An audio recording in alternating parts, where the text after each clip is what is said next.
Hi everyone, welcome to another video. I'm going to be discussing the interim results for Greggs released this morning on the 29th of September.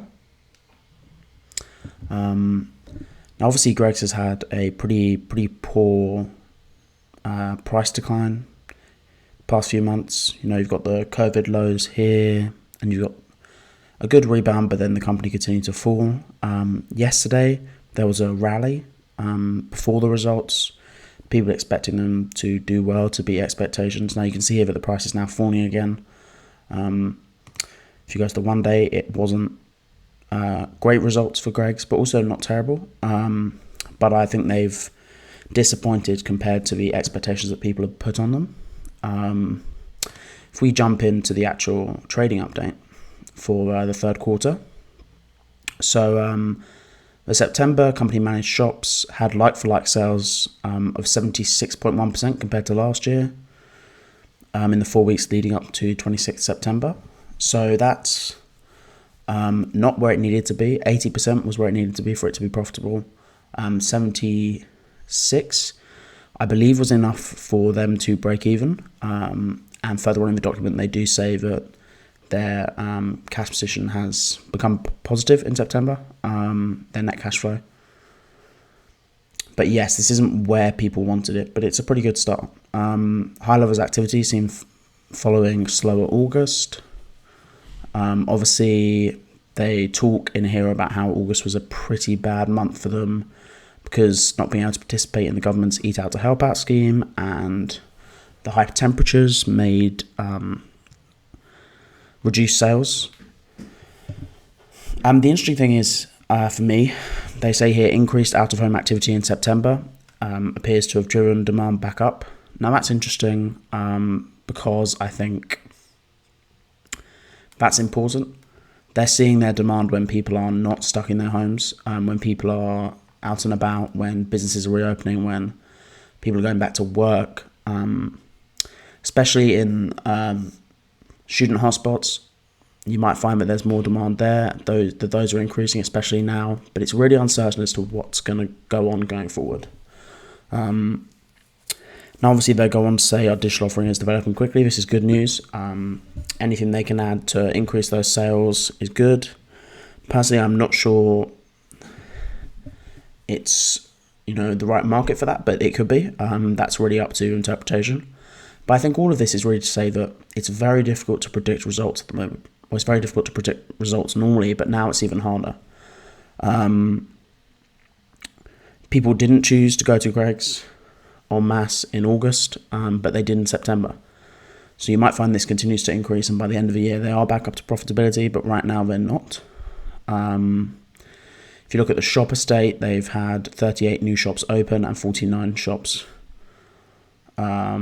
close, up to around just over 2,000 shops. So they're expecting to open a net 20 shops in 2020. Now, I'm assuming those plans have been around for a while, but predominantly in locations accessed by cars. I'd be interested to know how much of their revenue comes from those kind of sites and how much is footfall. That would be interesting. But yeah, it's obviously these plans have probably been there for a while, so it's difficult to say this is a misstep for the company, but it'd be interesting to see how these shops do in new locations, accessed by car. With the supply chain, they go on to say that they've had two small COVID-19 breakouts and had to shut those plants to deal with them. It's good that they're reacting like that. They seem to be saying that they have the capacity to deal with these challenges if they pop up. And I think, as they put, they're going to be issues going forward, an ongoing challenge as we prioritize employee safety. These are going to be things they're going to have to be thinking about for a while. And it's good that they're phrasing it like that. They're thinking into the future of, well, let's get a process in for this because we're going to have to keep doing it. Goes on for reduced employment costs, the end of job retention scheme. They are, I would say here, talking about layoffs in order to reflect the new level of demand or reduced hours across the board. They say that that's coming in November, so we'll see more about that then. And you might find that that's positive for the stock, negative. mean, really here, what I'm seeing is a management that is trying their best to turn the business around. Obviously, there's not a huge amount they can do with footfall and traffic, but they can reduce costs. They can ensure that the supply chain is durable enough, flexible enough, in case they have to close.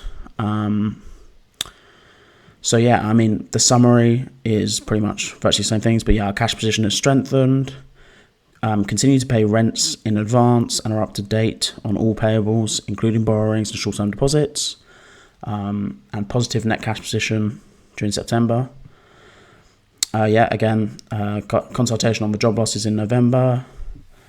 I think the critical thing here is the outlook for trading remains uncertain. And that's what I'd like to highlight here. I mean, if you look at this, if you look at the stock price for Greggs, obviously it's appealing at this price, especially if we continue to fall. Now, I think the important thing here is I see a management that's trying their best to turn the business around to really survive. Now,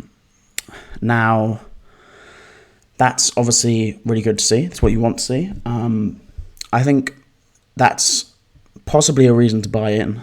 Now, I don't think Greggs offers the value that I'm necessarily looking for, but I think for the right investor, this might be a good time to buy in. You see the price being very low. Especially if it falls to its lowest point today or in the coming week, it might be a good time to buy in. I think Greggs probably is going to survive. It's not going to go into bankruptcy. That will depend on a second lockdown. If there is a second lockdown, then they will struggle. But I think, there's definitely a lot of upside potential there. If you look at where the price is now compared to where it was, like you're down 50% from the highs.